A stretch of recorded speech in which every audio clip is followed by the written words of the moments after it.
Happy New Week! I hope you all had an amazing weekend and are ready for a new adventure this week. I know, right? I look different. I have some sunshades, not sunshades, blue light deflectors because I'm always on the screen, so I need to protect my eyes so I can serve you all better. So, what's happening? We are entering week 15 of the Mentorship Matters program. Mentorship Matters Africa program. What's this week's task? This week's task is career mapping and interview preparation. What does that mean? Or why are we doing that this week? For the past 13 weeks, we have been building a foundation. You knowing who you are, you knowing what is important for you, you knowing how to network, you know how to set goals, how to find your purpose, how to find your voice, how to prioritize your time, and how to do business. I told you everything is business. You know the value you have, you exchange value, you exchange ideas, and your presence is gold. Now, last week we were like having our weekly sessions, and I asked the ladies, they always talk. Well, gentlemen are welcome, but this time around we'll have mainly ladies in our circle. But next session coming up in October, I believe we shall have more men, and I look forward to their thoughts, processes, and everything. So, where was I? I was at the part of the week 13. Week 13 it's about interview prep and career mapping. Week 14, we'll be conducting interviews, test interviews to see how they perform, to see their presence in an interview scenario. You know, interviews are always so scary or making one feel uncomfortable. I think most at times we're uncomfortable because we don't know who we are. We're not even confident in what we are doing. Based on the last 12 weeks, we are put in a position where we know exactly what we want. You know, during the last weeks, what do we do? Discovering your purpose. If you know your purpose, you're entering into an interview certain that you are the person for the job.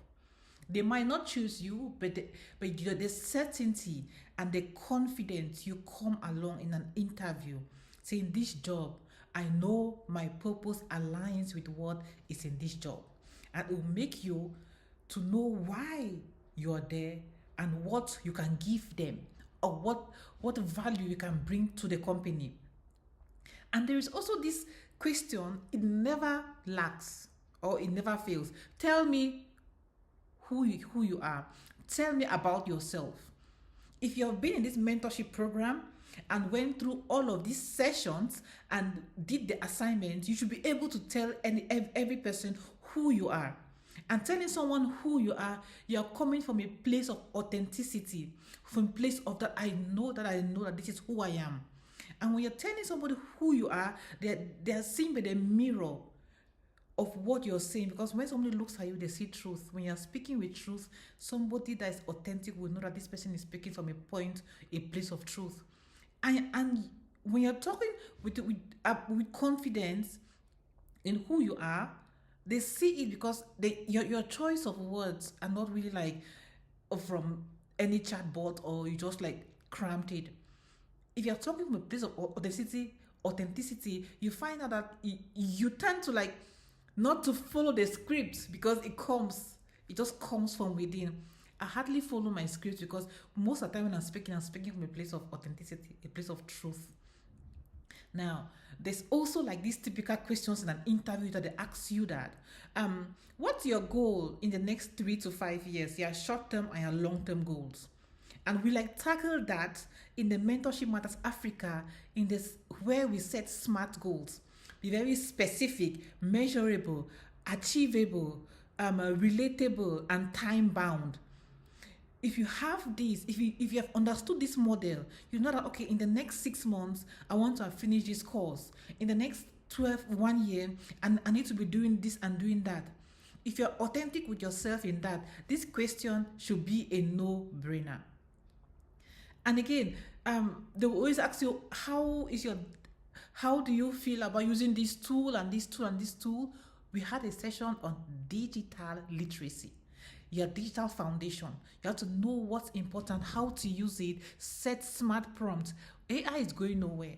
So most companies, they will not really like tell you, ask you those questions directly, or it might come indirectly, but knowing how to maneuver the digital world, it's a plus for you. If you're in a tech world and they ask you a question, you can say, yeah, I used it, but in this and this a scenario. Oh no, I just like had like a short exchange with this tool. So digital literacy is very important because you might get to know about the company itself. You should know what the company's long and short-term goals are. You should know how the company is competing in the market. Know most things, not about the company, about how you fit into the company as well. And again, some interview questions are very tricky. They might just want to like ask you an off question. So it should be your emotional intelligence should be present for you to handle tough questions. You have to be calm, empathetic, and make it memorable. Just don't yeah, it's easier to say don't, but manage yourself well. Manage yourself well in the sense that be authentic. I've talked about authenticity a couple of times now. Be as authentic as you can be, and acknowledge the presence of everyone in conducting the interview with you. Everyone wants to feel seen. I want to feel seen and heard, in not only personally but professionally. Everywhere I go, they should say that, oh, I acknowledge you. Inda, I see you and I acknowledge you. If you do that with everybody and call them by their names, make sure you address everyone in the interview panel by their names. And my name is Inda. People pronounce my name in very funny ways. Some will say Edna, some will say Edda, and yeah, low key, that kind of hurts me a bit, but it doesn't bother some people. But I like when somebody addresses me, say, oh, your name is spelled Enda. How do they pronounce it? Because most of us Africans, our names are being pronounced in very, very different ways. And if someone asks me that how they pronounce your name, I'm so happy. I say, oh, they are interested in calling me how I want to be called. So this shows that please pay attention to people's names. The little things matter a lot. So be emotionally intelligent enough not to be consumed by yourself, but acknowledge everyone around you. Now, how does personal branding is key. Branding is key because you have to introduce yourself authentically, and within the whole interview, maintain your personality, maintain your brand. You should know what you are, how the value you want to bring. And when they say, oh, this person, yeah, we already see her, we see the brand. You have learned to introduce yourself authentically. Do that. Let's manage that well. And then again, focus skills, like, we talked about the 80-20. I don't want to really go through all of the lessons we learned. But what do I want to really focus here? What's the focus here? In an interview, storytelling. Storytelling is very important. If somebody wants to know who you are, if you start by saying that, oh, I was born in this year, grew up here, this, that, I went to this school, that, I achieved this, I achieved that. Yeah, those are great accolades on paper. They saw that. They saw that before wanting to brought you into the interview. Within the interview, you have to tell them what is not on your CV.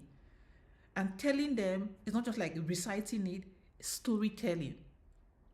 Like someone can ask me that, oh, Inda, tell me about a situation where you exhibited strength.